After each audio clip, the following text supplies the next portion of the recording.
Tantra means extreme discipline. It's not unbridled promiscuity. Learning to use your body and your mind like you would use some other outside instrument. This is a tremendous gift that Agastya Muni offered, that he established a tantric process 100% rooted in the body, nothing outside.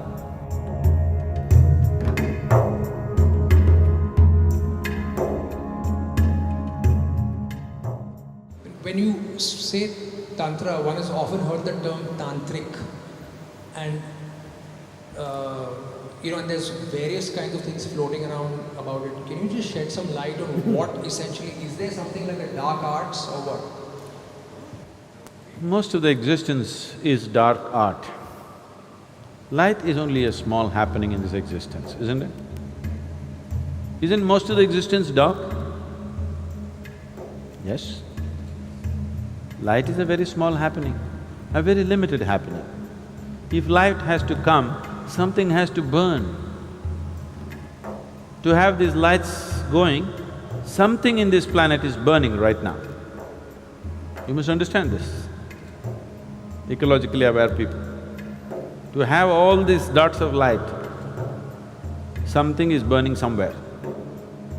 We say the bulb is burning, that is also burning, but something else is burning to keep this burning, isn't it? This is the way of the light. Whether it's the light bulb or the sun, something is burning. Whatever is burning is bound to get over someday. Yes? So that's why we say, if you're burning irresponsibly, we say, you're burning the candle from both the ends. Because we understand, if light has to come, something has to burn. So if you are burning to cause light, you better control the light and keep it at the minimum, otherwise things will burn up very soon. So light is a very limited happening. The whole cosmos is a dark art. No? So, there is a lot of dark art that one can practice, not necessarily life negative. Dark arts are not necessarily life negative. When we say occult, because you have heard of some lousy occultist who is trying to destroy somebody's lives, cause disease, cause death, because of that you think that occult is always a negative thing because socially you are exposed to only that kind of people. But occult is also of the highest order. Shiva is an occultist. Every guru is an occultist, okay? Right now I initiate you to Shambhavi, it's an occult. Otherwise how would it work? Occult means a certain capability. It's a certain technology. Right now I can pull out my cell phone and speak to somebody in another part of the world. This is a technology. Suppose without the cell phone, right now if I speak to somebody in United States just like this is occult. So technology is not very different from occult. You are using different kinds of material, but it's actually the same thing. When modern technology was not there, occult was extremely relevant. But today, occult's relevance is receding as modern technology progresses. See, now you came from Mumbai, Bombay, Mumbai. I'm getting it right in your head so that you don't get into trouble. Suppose 1,000 years ago, you heard of Sadhguru in Coimbatore, but your heart is longing, you want to go.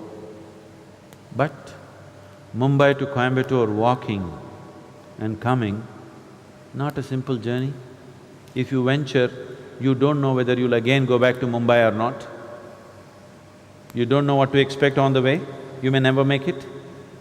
So, you sit in Mumbai and, oh Sadhguru, please reach out to me, I cannot come, please. Now if I felt like doing something to Atul, who's in Mumbai and incapable of coming to Coimbatore,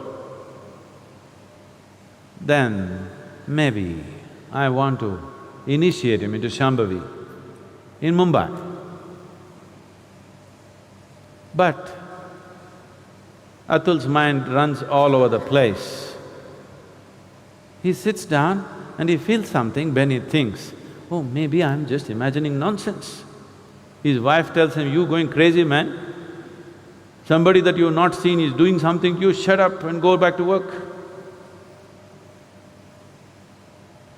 He's beginning to feel something, but his logic, his reason, the family tells him, don't be stupid. And then what Sadhguru will do is pick up a South Indian jasmine flower which cannot grow in Mumbai, and Atul is sitting like this, it fell into his hand. Now Atul, now he will sit ready for Shambhavi, to be initiated. Because one jasmine flower was delivered. But today, I would rather call you and say, come, or send somebody with a brochure and say, come and get it here. Or if I want to send you a jasmine flower, I'll use DHL.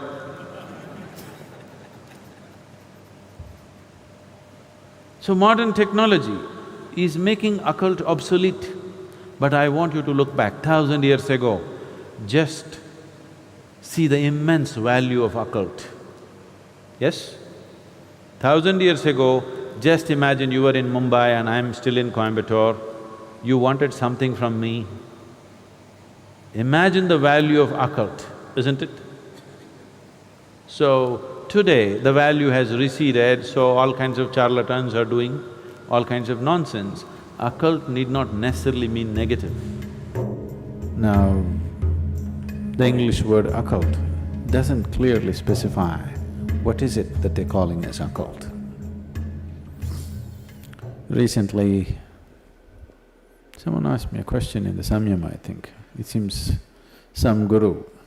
He said, Tantra is just a way of getting over what? Obsessions. Just getting over obsessions.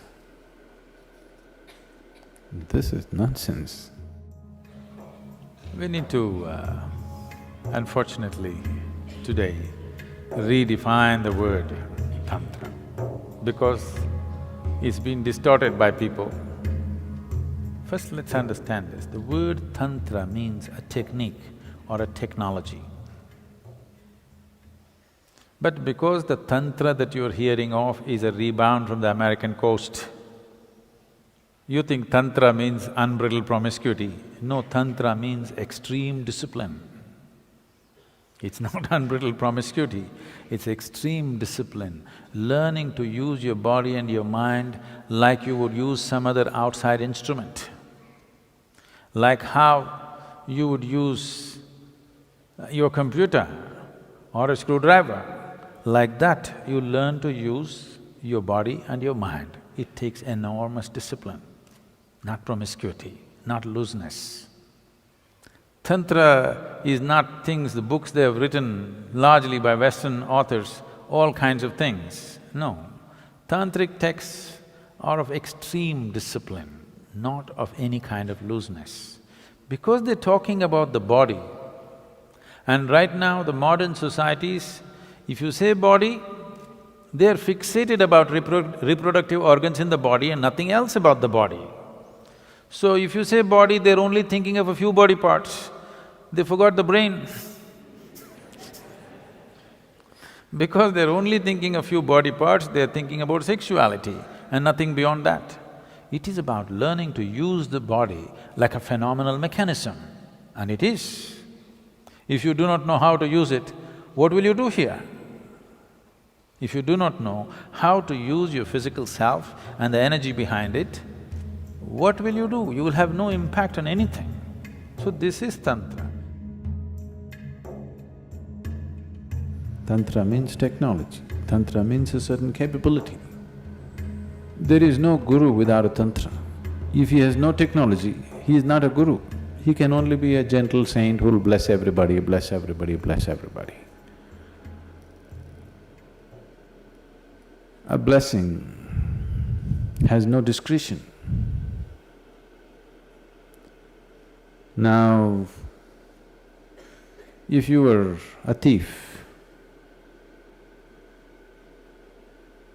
if you met a saint, you would seek his blessing.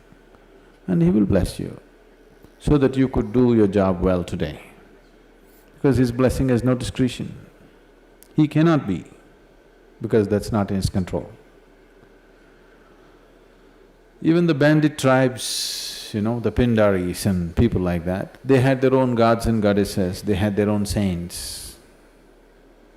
Their gods always guided them which home to hit today. Very successful they were. They pursued their profession for centuries. Banditry is their profession.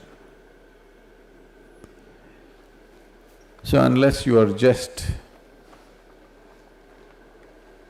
that gentle lily kind of saint who just blesses and blesses and blesses, I'm not trying to belittle that. They're beautiful in their own way, but they are not of any…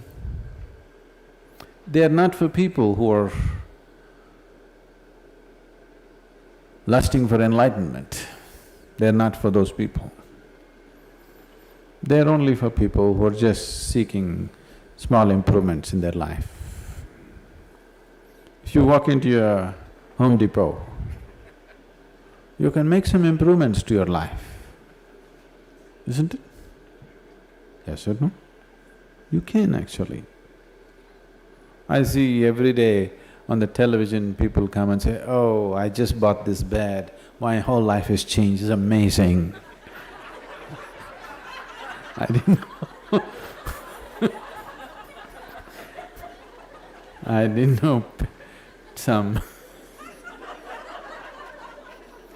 a bed or a pillow could do that, I didn't know that.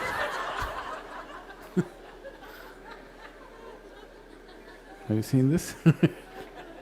My whole life has changed completely. So, if you walk into the Home Depot and walk out with something that you didn't have, you could change your life a little bit. Life-changing, the word life-changing, how much of it changes subject to so many things. What has changed is subject to many things, isn't it? Suppose you're cold right now, you didn't have a jacket like me, and you got one. It's life-changing right now, isn't it? Isn't it so? So is that what we're talking about? If that is so, it is fine, blessing and blessing and blessing. But if you're talking about spiritual growth, reaching to your ultimate nature, what is a guru without a capability? You can't call him a guru.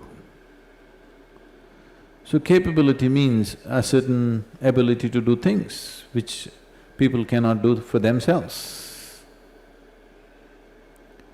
So if there is… I want this to be clear in your head, if there is no Tantra, when I say Tantra, if there's no technology, Tantra is just a Sanskrit word for technology, not the way you've been psyched to believe.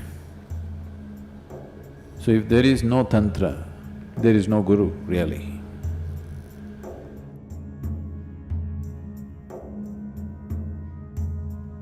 Because guru means you have to roll up your sleeves and it's a mechanic's job. You got to fix things. To fix things you must know what's what. You must have some technology in your hand, and that is Tantra. Is there Tantra in Isha? Very much. All across the board, various kinds. But the significance of yoga is that it is not ritualistic. There are two dimensions of Tantra. One is you use outside material and stuff to do things, which is ritualistic in nature.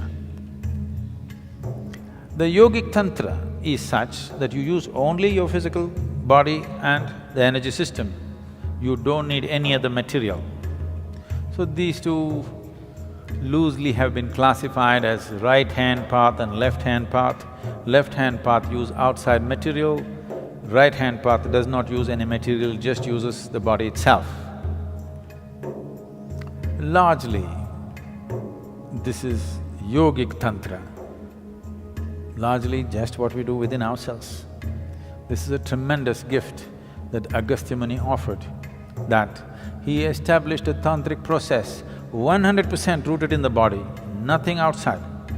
Not one grain of rice or sand is being used to perform all the different dimensions of Tantra, everything internalized within the system. This is his gift to us.